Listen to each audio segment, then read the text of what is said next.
You're watching New Car Spin. I'm your host, Brian, and this is the formidable Lexus LS500. Lexus got rid of their V8 in their luxury flagship sedan and replaced it with a twin-turbo V6, 3.5 liters to be exact.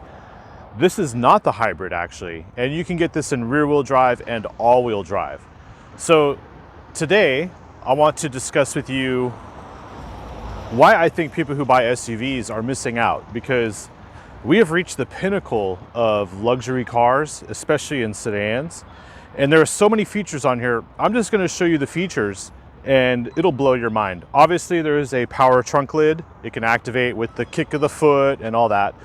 That's nothing new for vehicles like this or even for your SUV. What is really cool here is if we come around and if you notice this side of the car, when you open the door, this side of the car will lift up.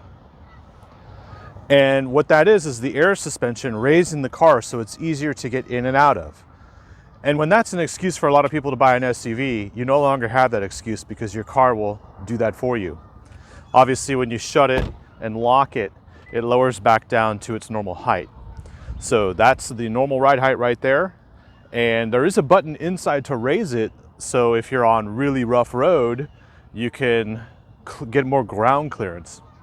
However, that's not really important because inside, if you follow me in here, what you have is a cabin with a really nice layout. Now granted, this car is a couple years old, so it's not like the brand new S-Class, but you don't really need it. However, you see a few things that are kind of lacking, and I'll show you that to you later in the video.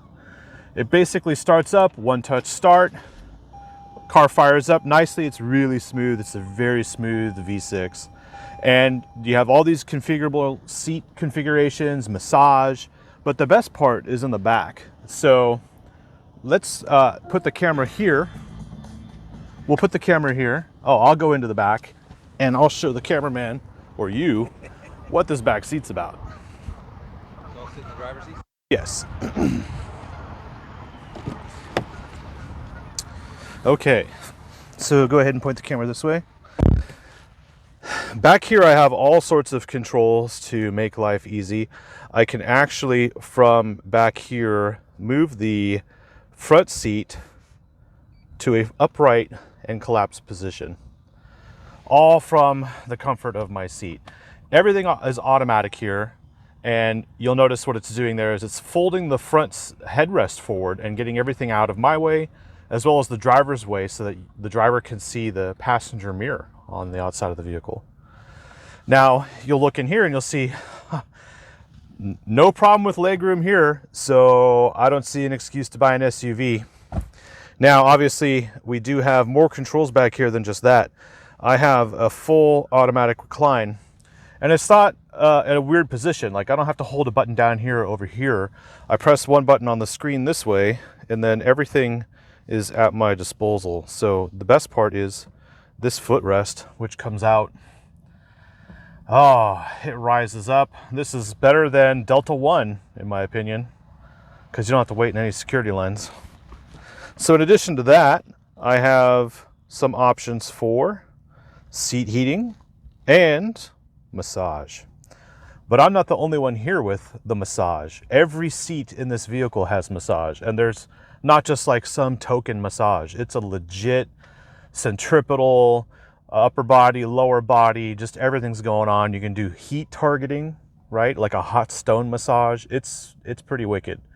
Now the price of this car is like $105,000. It starts at like 80, but then when you add this executive package, that adds about 20 grand to the sticker price. But it's totally worth it.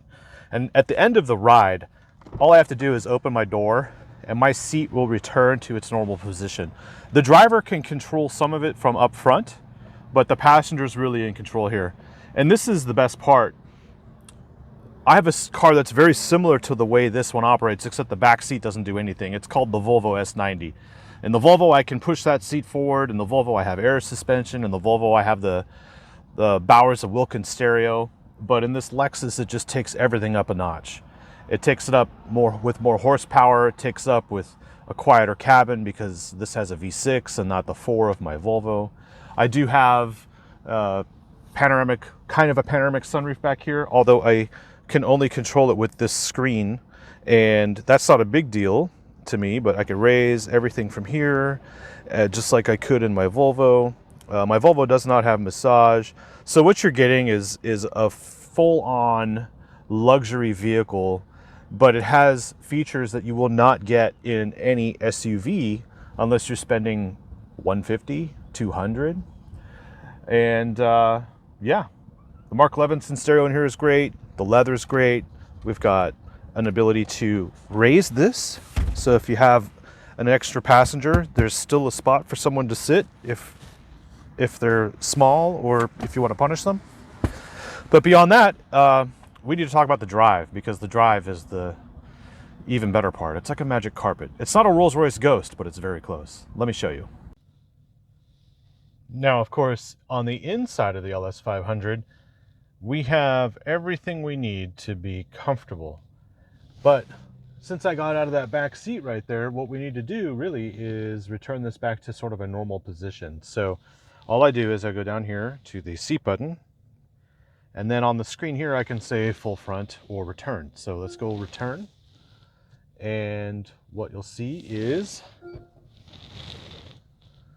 the seat will come back to its original position and get back to normal. Now, if you see an LS in the parking lot, you'll see these lines here.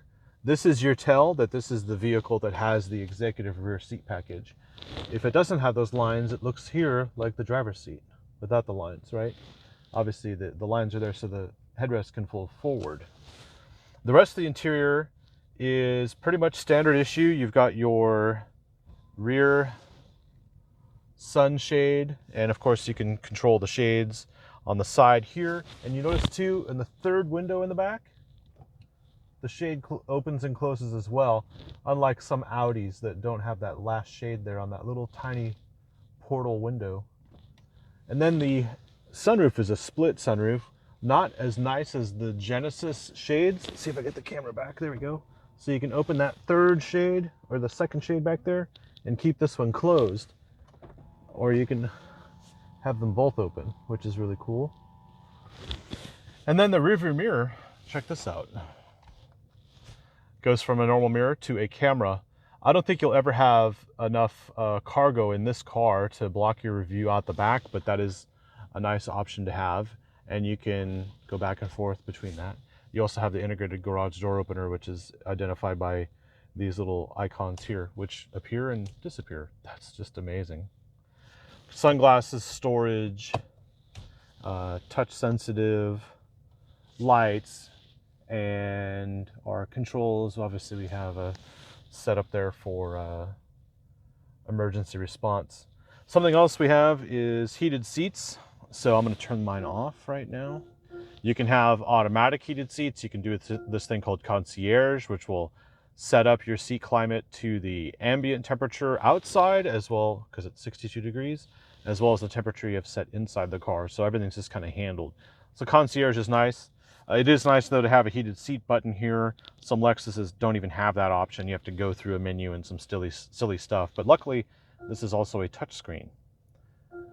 Although there is no like main home screen, which Lexus needs to really fix. We do have touchscreen, but you notice you can't pan on here. What's happening is you're touching one part of the map and it's going there. And that's kind of hard to do. You'd have to zoom out and then like know where you're going, and then go over here and press that button and then zoom in again. You can't just swipe your way through. All you're swiping to is the next point you touched, which centers it, right? So right there, that'll center, which is kind of useless. So luckily you can do Android Auto, Apple CarPlay. You just got to plug in your phone, but it's not USB-C. So that's another drawback. This thing opens up both ways, by the way. Good to know. We only have 2 cup holders up front. This is kind of a nice writing table. It won't open if you press down on it. You have to push this button to do it. But only 2 cup holders, another power outlet, and then no cup holders in the doors because the design of those doors, they're open, they're free flowing, right? So look at this. I could stick my hand here and I could stick my finger through here. So you can't store your phone or anything in there. You can't put a drink in there. And then up front here, this is like a nice little slot here for your phone. And it also holds liquids if you brake too hard and they splash in there. You can see there's some liquid in there, remnant. But I wish that was a pocket for wireless charging. You'll notice there is a CD slot, and there was an aux input too. It just kind of shows you the age of this vehicle. Not the age of the vehicle, but the age of the vehicle buyer. We do have a lot of controls up front though. You'll notice the passenger air isn't on unless we change the setting, then it will activate. There you go. So it knows when there's someone in these seats and determines how to modify the air conditioning system, probably for efficiency. Obviously we have this nice screen up here. Some people like big screens, and I'm obviously one of those people, but this tiny screen here is so driver focused, and the design is really nice.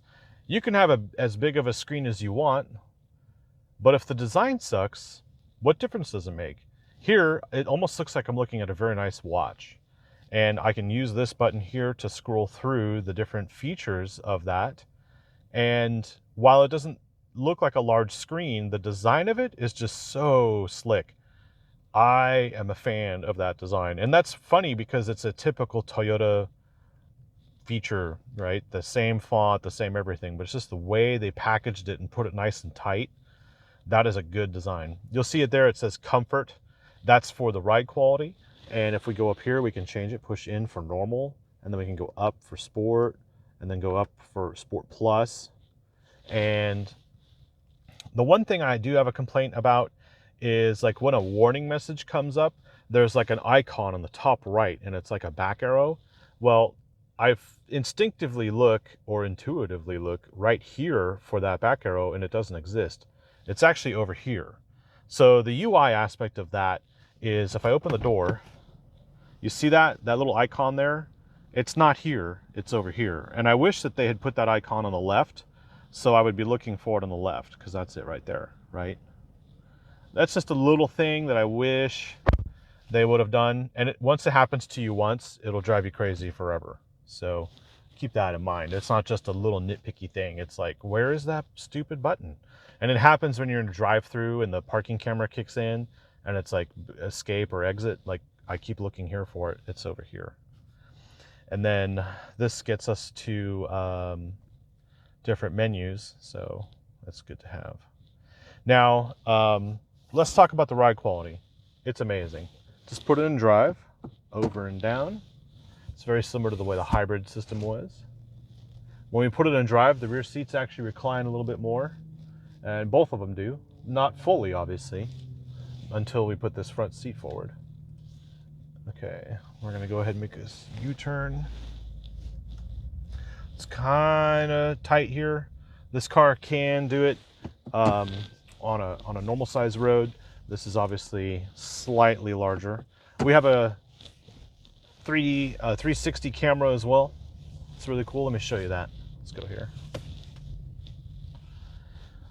So there's no camera button here, but there is one here. So we'll change that to view. And then if we press view again, there we go. And one more time. Nope, let's do it there, there. So here. Check surroundings for safety. Yeah, you know, there was a scene that I had where it was showing the car from the outside. Let's see if I can find that setting. Nope. Well, it's there, trust me. That's the thing here. So I'm not quite sure where I am on the tech. No big deal, right? Moving on. See if I can find it in a better, tighter spot. When we go down this road, there's some undulation in here, and that can cause some people to get car sickness. Like right now, you might not see it, but I feel it. If we go into comfort mode, what that'll do is smooth out, even out everything on the undulation side. So it uses the suspension to completely flatten out. That air suspension is working really hard to keep this car flat over everything that's going like this. And it reduces fatigue, and it keeps people from getting sick, especially if you're laying down in that back seat. So let's go ahead and put this thing in Sport Plus mode and see what it sounds like when we put our foot into it. I'm just going to go around the block here. They're picking this car up today. between 10 and 12, and luckily I've got an extra 30 minutes here, and reluctantly giving it back. I'm gonna miss this vehicle. I haven't driven one in almost 2 years. I drove a hybrid version last January of 2020, so we're coming up on 22 already. And the hybrid version I drove from Dallas to Houston, and that was a very good road trip video, and you should go check that out if you want more information. And basically there's a couple differences here between the 2020 and the 2021. And that is they've changed the gearing here, or at least the way the transmission shifts gears to make this feel a little more sportier off the line.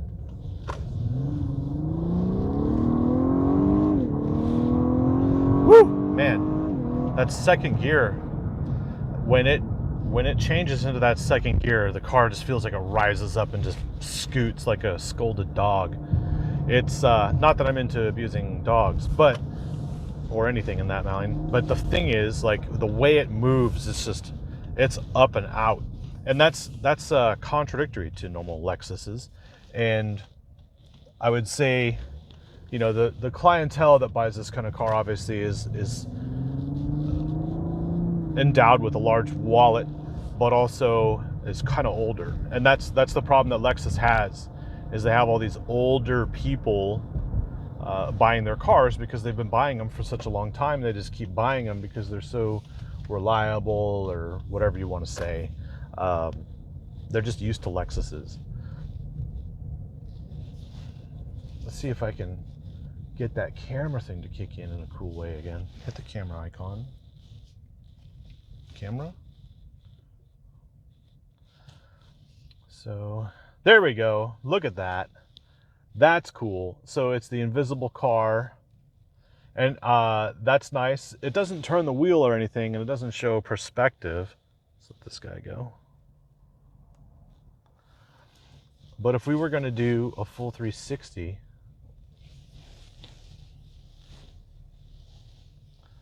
it'll identify the walker over there, right?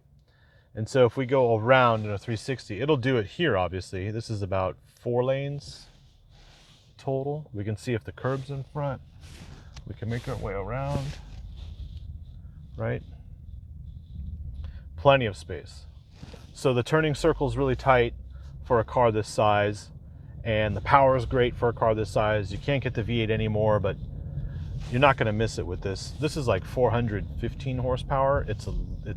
It's just as fun as the Infiniti Q50 Red Sport 400, which is also a twin turbo V6. I don't think it's 3.5 liters like this one though, but that's basically what I'm saying, is you don't need a V8 anymore when you can get a twin turbo like this, and it reduces the weight up front, and sure, it creates a lot of heat, but you're in a vehicle that doesn't need that V8 gas guzzling in terms of stop and go traffic. Do you want to sit at a red light for 2.5 minutes burning fuel in a V8? No. Doing it in a V6? That's not as bad. But keep in mind, this doesn't have auto stop start.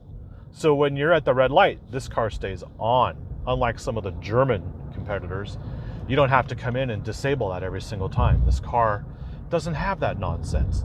Usually the European cars do, because that's how they cheat the system and get better fuel economy numbers. But here in the Lexus, we do not need that button because it does not do that nonsense. So for people like me, that's very nice to have. All right, what we're gonna do is wrap up this drive video. Just wanted to give you a nice little taste of what you're missing out on when you buy an SUV instead of a sedan that's got everything on it. Yes, there is a tire pressure thing there. You can actually check the tire pressures. They seem to be okay. I know we had a really cold snap come in through the last couple days, but you can see right there the temperatures are within the range. So I don't know how to reset that light, that's all. Everything's good. And beyond that, you can see our turbo spool indicator there with the pressure, with the turbo boost pressure. Let's go ahead and go back to a spot over here. We'll go back to our original spot and park it. You can see it's a quiet vehicle to be in. I don't know why you'd buy an SUV. when a sedan, you know, beyond the space for the trunk, like if you're carrying like large boxes of things, what's wrong with this car? You know, why would you need like a Land Cruiser, for instance? Especially when the Land Cruiser is so old.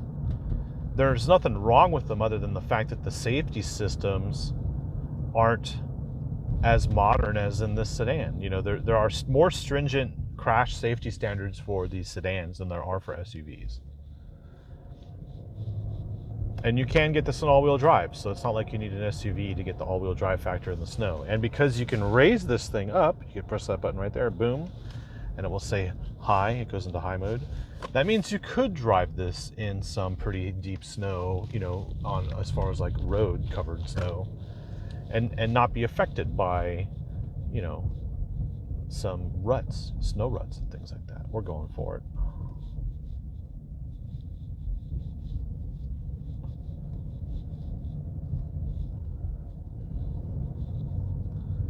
All right, we'll come right over here. And of course, the suspension stays in high mode. So there you go. And you don't have to put it in park as much as you can just hit the off button. Puts it in park, sets the parking brake. My seatbelt here comes up, so the buckle comes up. If I start the car, you see it goes back in. So that's what these seats do. So it pulls in here, and then when you drive along, it actually cinches up here. So you get 1 and 2 out of the 3 points, pulling your seatbelt snug and pulling you into the seat much more effectively than just one tug up here on this upper strap, which is really nice. So let's turn this off again.